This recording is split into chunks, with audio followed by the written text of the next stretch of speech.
First things first, I'ma say all the words inside my head. I'm fired up and tired of. Jurgen Klopp bisa copy paste cara Pep Guardiola untuk atasi krisis bek tengah. Jurgen Klopp kini dihadapkan pada situasi yang sulit sebab Liverpool mengalami masalah yang cukup pelik dengan cedera pemain berposisi bek tengah. Virgil van Dijk lebih dulu cedera dan harus absen untuk waktu yang lama. Setelah itu, pekan ini kembali datang kabar buruk. Joe Gomez mengalami cedera lutut dan harus menjalani operasi. Pemain 23 tahun itu diyakini tidak akan sembuh dalam waktu dekat. Sementara itu, Joel Matip menjadi satu-satunya bek tengah yang masih fit. Akan tetapi, pemain 29 tahun itu punya riwayat cedera yang buruk di masa lalu. Joel Matip cukup sering mengalami cedera di Liverpool. Jurgen Klopp kini tidak punya banyak pilihan di posisi bek tengah. Fabinho bisa dimainkan sebagai bek tengah dengan catatan tidak ada masalah di lini tengah. Lalu ada dua pemain muda yakni Nat Phillips dan Rhys Williams. Bursa transfer baru dibuka pada Januari 2021 mendatang. Artinya pada rentan waktu hingga bursa transfer dibuka, Liverpool tidak akan mendapat tambahan bek tengah baru, kecuali ada pemain dengan status free transfer. Jika tidak ada tambahan tenaga baru, apa yang bisa dilakukan oleh Jurgen Klopp? Manajer asal Jerman itu bisa saja mengcopy paste apa yang pernah dilakukan Pep Guardiola di masa lalu. Saat masih menjadi pelatih Barcelona, Guardiola pernah bermain tanpa bek tengah murni. Pada Piala Super UEFA 2011, Pep Guardiola bermain dengan 6 gelandang. 2 gelandang diberi peran sebagai bek tengah, yakni Sergio Busquets dan Javier Mascherano.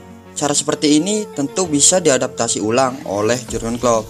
Satu nama pemain tengah yang bisa menjadi bek di Liverpool tentunya Fabinho. Selain pemain asal Brasil itu, siapa lagi yang bisa diandalkan Jurgen Klopp untuk bisa menjadi bek tengah dadakan Liverpool? James Milner, pemain versatile, tentu patut dicoba untuk bermain sebagai bek tengah. Milner bisa bermain sebagai bek sayap, winger, dan gelandang. Sangat mungkin Milner juga bisa bermain sebagai bek tengah. Jordan Henderson yang tugasnya di lini tengah cenderung bertahan juga bisa dicoba sebagai bek tengah. Selain itu, nama Curtis Jones dan Naby Keita juga bisa menjadi opsi dadakan bagi Jurgen Klopp di posisi bek tengah. Liverpool menyiapkan 669 miliar untuk tawar bek tengah Real Madrid. Liverpool menyiapkan banyak opsi untuk mengatasi masalah di lini belakang. Sejumlah nama masuk dalam bidikan, termasuk pemain belakang milik Real Madrid yakni Eder Militao. Jurgen Klopp tidak punya banyak opsi di posisi bek tengah. Ada nama Joel Matip tetapi rentan cedera. Fabinho posisi aslinya gelandang bertahan. Para pemain muda pun belum tampil konsisten untuk the Reds. Pilihan bagi Liverpool tidak banyak. Jurgen Klopp kini punya dua pilihan: percaya pemain yang sudah ada atau belanja bursa transfer Januari 2021. Opsi kedua nampaknya bakal dipilih.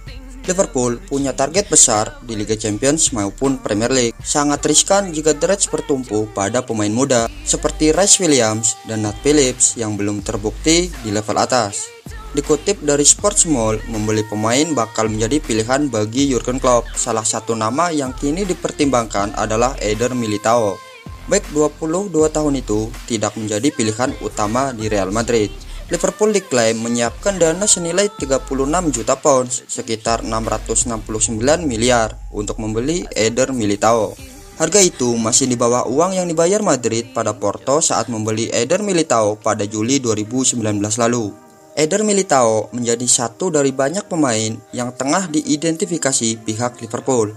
Selain itu, Gini Wijnaldum dikabarkan memberi saran kepada Jurgen Klopp untuk mengatasi masalah di lini belakang. Gelandang asal Belanda itu menyodorkan nama Daryl Janmaat untuk dibeli Liverpool. Daryl Janmaat kini tidak sedang terikat kontrak dengan klub manapun. Liverpool bisa mendapatkan jasa pemain 31 tahun itu dengan bebas transfer. Daryl Janmaat punya pengalaman bermain di Premier League bersama Newcastle dan Watford. 3 nama bidikan Liverpool untuk atasi krisis bek tengah. Liverpool mulai bergerak cepat untuk mengatasi krisis bek tengah usai memastikan cedera Joe Gomez baru-baru ini. The Reds memahami bahwa mereka memang harus bergerak di bursa transfer Januari mendatang. Sekarang, misi besar Liverpool adalah bertahan sebaik mungkin sampai akhir kalender 2020 ini, lalu segera merekrut bek tengah baru di bursa transfer Januari 2021. Krisis bek tengah Liverpool jelas mengkhawatirkan, terlebih karena mereka memasang target mempertahankan trofi Premier League musim ini. Mengutip The Athletic via Express, Edwards sudah mengusung 3 nama kandidat bek tengah baru Liverpool dan kemungkinan dia akan mendatangkannya pada bursa transfer Januari mendatang. Upamecano, Ben White, dan Ozan Kabak ketiganya punya kelebihan dan kekurangan masing-masing. Kabak dinilai paling mudah didapatkan. Schalke mungkin terpaksa menjual pemainnya karena krisis finansial. Lalu Ben White diyakini paling tepat untuk solusi jangka pendek karena dia sudah mengenal Premier League, tidak perlu beradaptasi. Namun jika ingin sekaligus membeli solusi jangka panjang, Upamecano adalah jawabannya. Bek 22 tahun ini dipandang sebagai salah satu calon bintang di masa mendatang. Liverpool dilanda badai cedera, Dejan Lovren turut angkat bicara. Ex-bek Liverpool, Dejan Lovren turut angkat bicara usai banyaknya para pemain The Reds yang bertumbangan karena cedera. Liverpool melengkapi penderitaan mereka usai salah satu pemainnya kembali mengalami cedera. Joe Gomez menjadi pemain terbaru yang masuk ke ruang perawatan karena menderita cedera lutut. Akibatnya, Joe Gomez harus naik meja operasi dan diprediksi akan menepi dalam waktu yang cukup panjang. Gomez kini menyusul daftar panjang para pemain Liverpool yang tengah dilanda badai cedera. Sebelumnya, The Reds sudah kehilangan Virgil van Dijk, Fabinho, Trent Alexander-Arnold, Alex Oxlade-Chamberlain, dan Thiago Alcantara. Banyaknya pilar Liverpool yang harus menepi dari lapangan hijau turut membuat Dejan Lovren angkat bicara. Menurut Lovren, jadwal pertandingan yang sangat padat disinyalir menjadi alasan kuat tumbangnya para pemain Liverpool. Pemain yang kini berseragam Zenit itu pun mengkritik hal tersebut dan mendesak pihak-pihak yang bertanggung jawab untuk memikirkan secara matang jadwal yang dibuat. Orang-orang bertanya-tanya mengapa ada begitu banyak yang cedera. Itu sederhana. Terlalu banyak pertandingan tidak mungkin untuk segera pulih ketika Anda tahu bahwa tahun ini adalah tahun yang aneh. Tidak ada waktu libur yang tepat. Secara pribadi saya hanya memiliki 8 hari libur. Tidak ada pramusim yang tepat dan jadwal yang gila. Toni Kroos benar dan banyak manajer lain mengatakan hal yang sama berulang kali. Tetapi tidak ada yang mendengarkan. Orang yang membuat dan memutuskan jadwal pertandingan harus memikirkan topik ini. Sebelumnya, gelandang Real Madrid, Toni Kroos sudah lebih dulu mengecam padatnya jadwal pertandingan sepak bola musim ini. Toni Kroos menuduh FIFA dan UEFA memperlakukan pesepak bola layaknya boneka dengan merencanakan untuk membuat kompetisi baru bernama Liga Super Eropa. Kami tampaknya hanya menjadi boneka FIFA dan UEFA. Kompetisi ini diciptakan untuk mengambil segalanya dari setiap pemain secara fisik dan untuk menyedot uang sebanyak mungkin. Alisson tak ingin pensiun di Liverpool. Alisson Becker masih menyimpan mimpi untuk kembali ke Brasil membela internasional. Alisson menjalani karir yang terbilang indah bersama dengan Liverpool sejak merapat dari AS Roma pada musim panas 2018.